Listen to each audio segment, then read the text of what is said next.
One Cornel West torches one candidate, Kamala Harris. He tortures her, but he does it with love. Welcome to the Soapbox.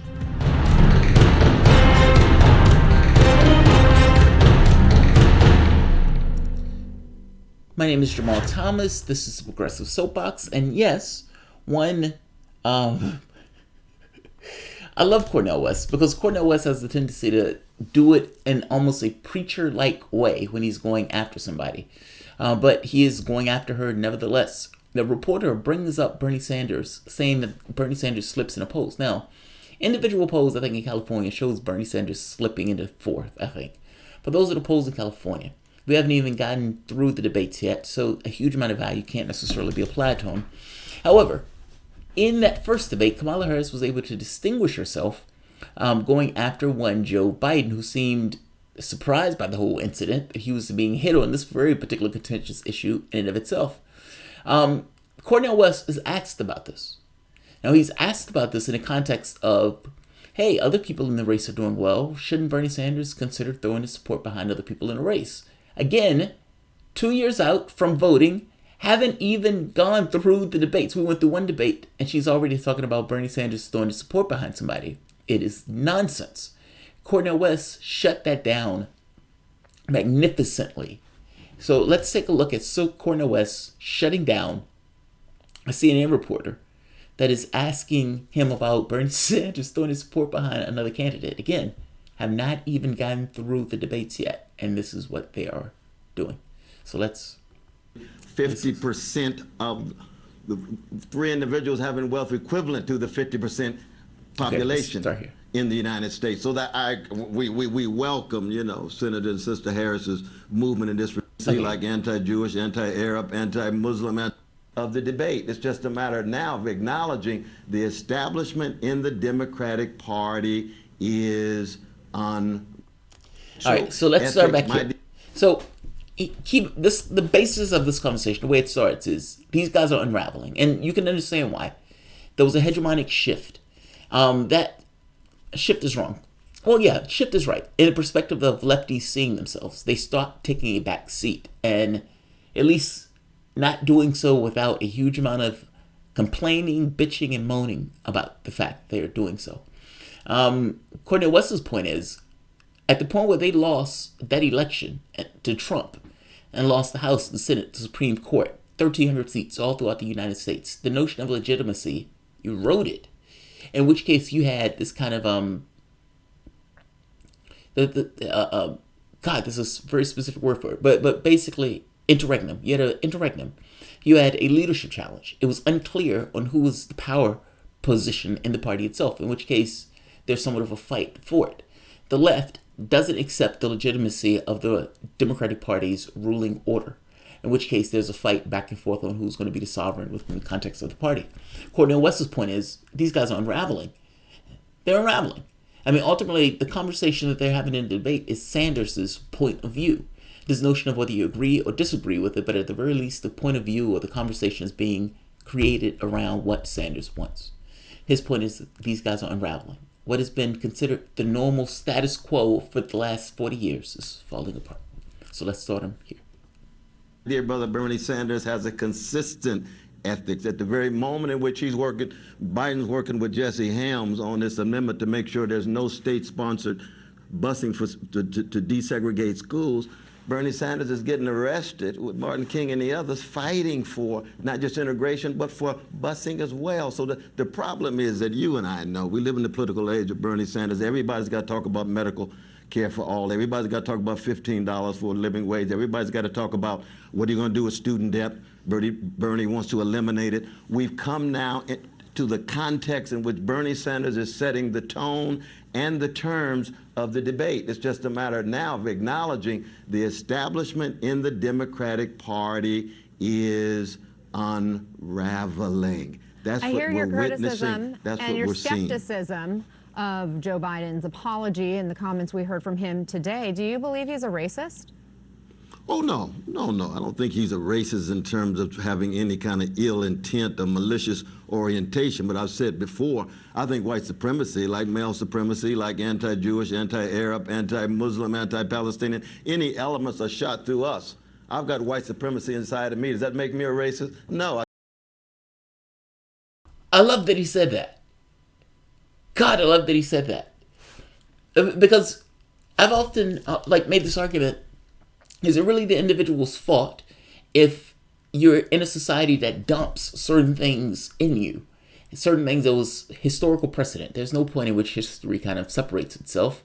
The condition that I'm in is a representation of what my dad and my mom was in, who were a representation of what their dad and mom was in. There's no break within the context of history. Culturally, all sorts of things are dumped into us. And we receive those things, sometimes directly, sometimes indirectly, but we receive those things. The most insidious are the indirect things that are dumped into us that we don't even know that we have in us. That when we're presented with certain situations, it rears its head, it makes itself known. You're like, where did that come from? It didn't come from me as an infant, it came from the society itself. Cornel West's point is, look, all of us have something in us where we can have certain biases and certain dislikes and prejudices in regards to other people, other groups, other races, all those things.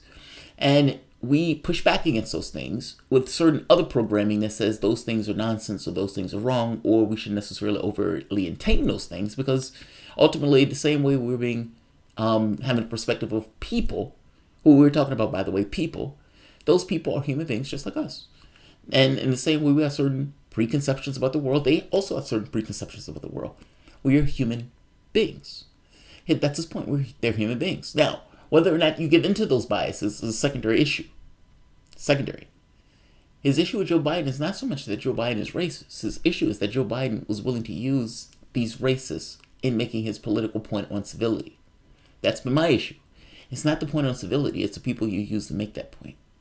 Her point is, do you believe Joe Biden's apology is sincere? Joe Biden didn't want to apologize for it. Joe Biden has been working with people like Strom Thurmond, and some of these other segregationists for the last 30 years.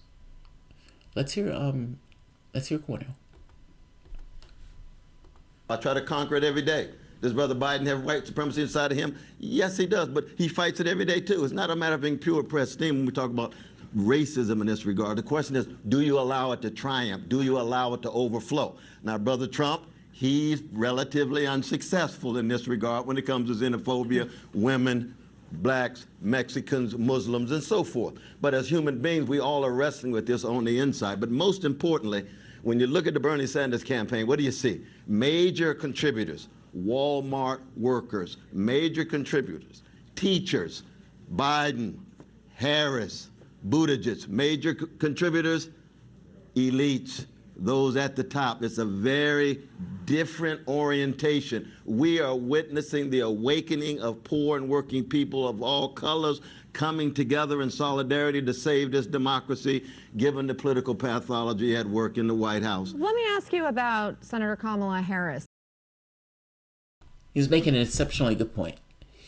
If the people who are giving to Bernie Sanders are the guys who are like $23, I think it was $18 an hour now, this time around, those people are giving with this notion of buying their candidate. Now, they're buying their candidate, however, with an orientation towards a lower class, us. Now, I don't see anything wrong with that, because at that point you're talking about the policies that are in the interest of the 99, 98, 97% of the population. But when the 1% buys candidates, and his point is, look at the people who are stuffing money in their pockets, because that's going to be a dictation of policy. They're not going to give the money if they believe the policies are going to overtly or adversely affect them, especially with the picks that are available that the public made themselves accept. There is a tug of war going forth between what the public is willing to accept, the least amount that the public is willing to accept within the context of the party, and those, let's say, plutocrats that are within the party, versus the 99%. We want Sanders. We want Sanders. His point is, if the 1% is giving Kamala Harris, Buttigieg, all these other guys money, do you really believe they would be giving them money and putting their money in that investment if they weren't going to get a return on that investment? That's his point. It's an amazingly good point, Prescient. And some comments and plans she put forward today. She is proposing a $100 billion plan to help African-American homeowners. It would provide grants of up to $25,000 to help cover down payments and closing costs for homeowners in redline communities. It would better enforce to close the U.S. racial wealth gap. Is this something you want to see Sanders get behind, or does he have a better first step? If you get rid of the school loans, just that by itself, it would cut the racial gap from 12 to 1 to 5 to 1. That stat blew me away. That blew me away. No, I think he actually has a much better first step, because you're going to have to come to terms with the grotesque wealth inequality. You're going to have to come to terms with Wall Street greed. You're going to have to come to terms with the 1% owning 90% of the wealth and 3 individuals owning 50% of the 3 individuals having wealth equivalent to the 50% population in the United States. So that we welcome, Senator and Sister Harris's movement in this regard. But even Sister Harris, we have to be very honest about this. When you're criminalizing parents whose children are truant, when you're opting for prisoners remaining incarcerated rather than release because you want to use them for cheap labor. This is when she's top cop. This is when she's prosecutor in California. You can't come along lately and sound progressive. You got to be consistently progressive, the way Brother Bernie Sanders has been for 5 years, 10 years, 15 years, 20 years, 25 years. This is not just a circus for progressive gestures. This is not just a circus for progressive gestures. This is not coming along lately. This is, and you know what? What he's saying here is God so dead on.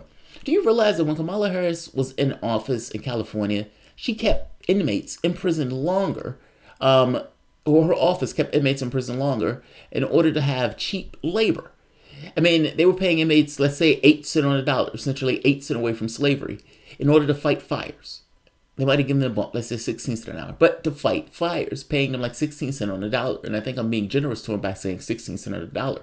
There were other people where the judge said let those people out, that their office seemed to slow walk or keep those people in, despite a judge saying let them out, because again, cheap labor. They were paying people 8 cents on the dollar. They even made the argument that if we get rid of these people, that we'll have a hard time doing what we do, what that labor is for that 8 cents on the dollar. They would have to start paying people a decent wage in order to do the actual work. We have inmates. We try to use those. That's what he's talking about. When he's saying fighting fires, that's what he's talking about. When he's saying, this top cop, you can't have it both ways. That's what he's talking about. Let's let him continue. This is a life lived and a politics connected to bearing witness.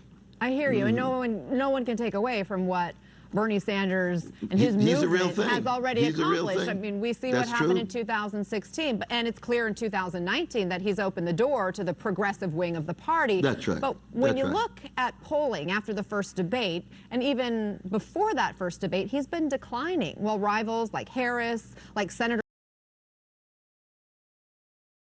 I've been following the polling on this stuff. You've seen my videos on it. I think I have maybe 5 videos just on polling by itself. Sanders is not falling in the polls. He is essentially staying even. From week to week, at least from last month and the month before last, he was at 90%. This month he's at 90%. Now they may be talking about their own specific CNN poll, which I don't give that much credence to, because CNN was the poll where they were using they were using the elderly as the mainstay for the voting bloc. Well, the elderly tend to vote towards Biden because that's the person that they know. Even when you look at the polling, it shows that the elderly tends to go towards Biden, the younger vote not so much. So if they're doing polling like that, where they're showing Biden, or they're showing the elderly vote that's somewhat pronounced, then yeah, I guess it would look like Biden is going to win it. But we're almost a year out. I mean, like a year and a half out before voting. And listen to this. Listen to where she goes with this.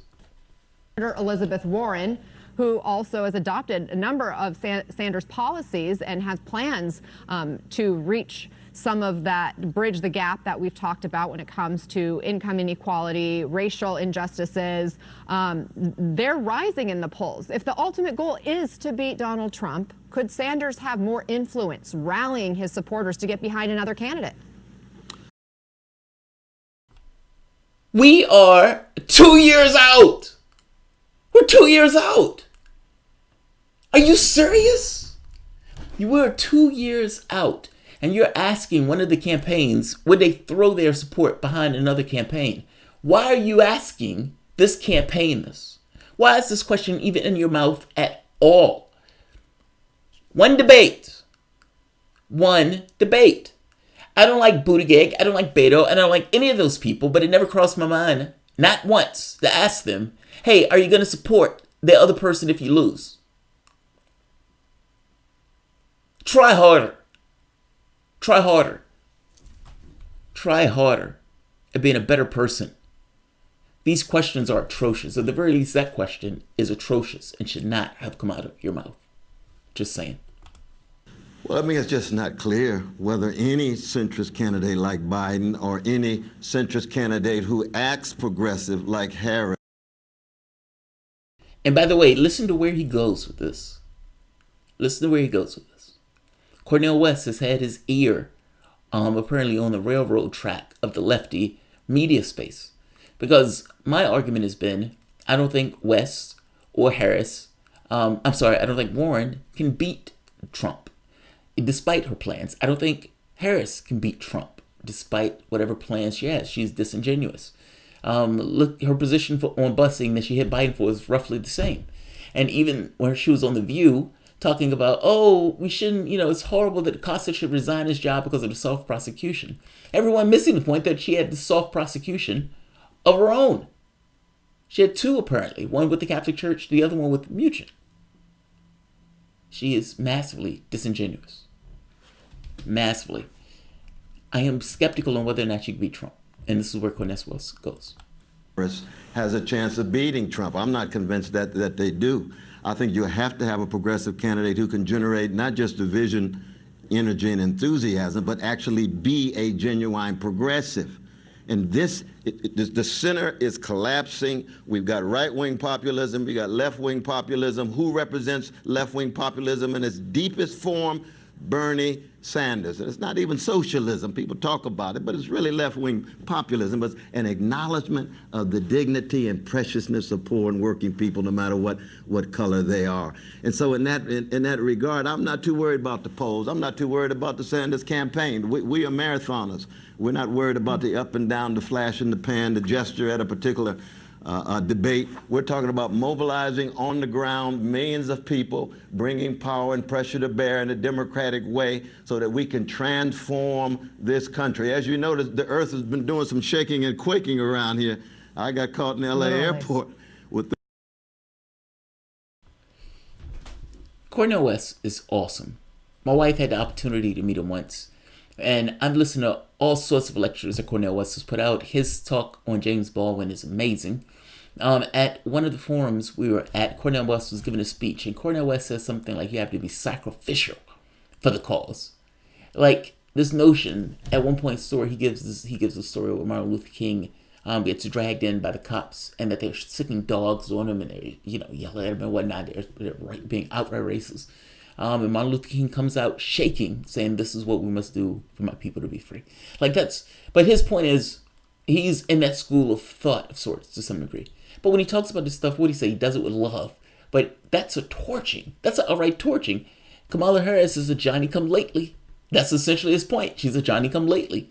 As opposed to a person who's the real thing, which is one Sanders. He goes further. Look at your investors. If your investors of the 99%, are you going to turn around and represent the 1% if those aren't your investors? The answer is no. When Sanders investors are giving $18 a pop, those are the people who he's going to represent when he gets in that office. Kamala Harris is going to the top 1%, the Clinton wing of the party, the Obama wing of the party. Who do you think they're going to represent? Do you think it burns her when she gets out of bed in the morning? She had one good debate performance. And I give her all the credit in the world. She's playing that debate performance for everything that it's worth. But that's a little bit different than going the long haul week after week after week, month after month after month. And this notion that a CNN reporter is literally going to ask Bernie Sanders whether or not he's going to back one of the other contestants in the race when we've had one debate, no voting. And we're like a year or more out. Try harder, CNN. Try harder at your jobs. That's what I'm saying. Try harder about. I'll end it here. Thanks all. If you enjoy the content, you find yourself coming back often, please consider supporting through PayPal or Patreon. Shout out to Cornel West. I would love to get Cornel West on the show. That is a pure D torture, and I love it. Absolutely love it. Thanks all. I want to make sure that I don't miss the Patreon. I didn't see the pop-up, so I'm going to go here. Why is Cenk lying about Warren taking corporate money? In the general, the damn planet is on the line, and Cenk capitalist selfishness is overflowing. So I think Cenk Uygur likes Elizabeth Warren, and in him liking Elizabeth Warren, they seem to go easy on her. Like, they seem to be really like when he was going after Warren once before, when Warren was there we are. When Warren was in the interview, look back at Warren's interview with Cenk Uygur, and Cenk asked her a question about the DNC debates. Now, about the DNC primary between Clinton and Obama. Clinton and Sanders. I'm sorry, I'm just getting tired. And if you notice, she gave a bogus, ludicrous answer of, I thought it was an awesome primary. Now, this is the same person who at one point said it's rigged, and on the next day after the heat got to her, say it was not. And she thought this was a great primary. Cenk did not push back on this answer at all. It was nonsense. Also, bringing up this notion that she's not taking corporate money. She's not taking corporate money in the primaries. She has already said on more than one occasion that she is going to take it once she gets out of the primaries. This is being done purely for political expedience to get those suckers who's not paying attention to the news beyond their echo chamber to believe that she's not going to do that. So, yeah, pop. The Harris indictment on cable TV, gotta love it. Robert Pouquet Ray, thank you, Robert. I can't imagine how Standing Rock will go down as Kamala is chief. That's interesting. I don't know. I suppose it would be just like Obama's. So, all right, I'm going to leave this because I'm running out of steam. Thanks all. You have a good night.